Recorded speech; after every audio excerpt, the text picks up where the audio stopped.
Dua rumah yang berada di permukiman padat penduduk di Kota Palopo terbakar. Api bermula dari sebuah rumah kos yang terletak di dalam gang di Jalan Ahmad Razak, Kota Palopo.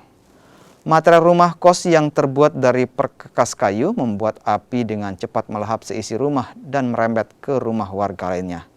Api berhasil dipadamkan setelah 5 unit armada kebakaran diturunkan ke lokasi. Sebanyak 23 orang penghuni indekos berhasil menyelamatkan diri serta pemilik rumah lainnya.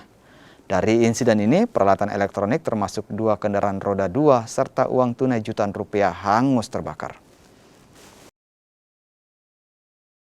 Satu rumah kos semi permanen berbahan triplex dan kayu, dan satu rumah permanen yang sedikit terimbas dengan rumah kos di sebelah rumah permanen.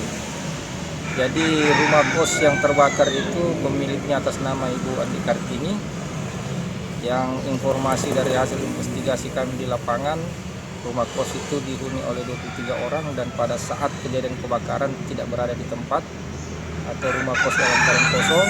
Sementara di rumah Pak Hamka yang rumah permanen itu juga ikut terbakar. Ini tak muka enggak sempat nilai uang cash.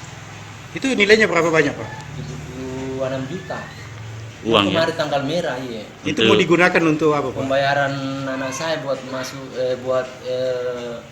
masuk semester kedua di kedokteran gigi di UNI.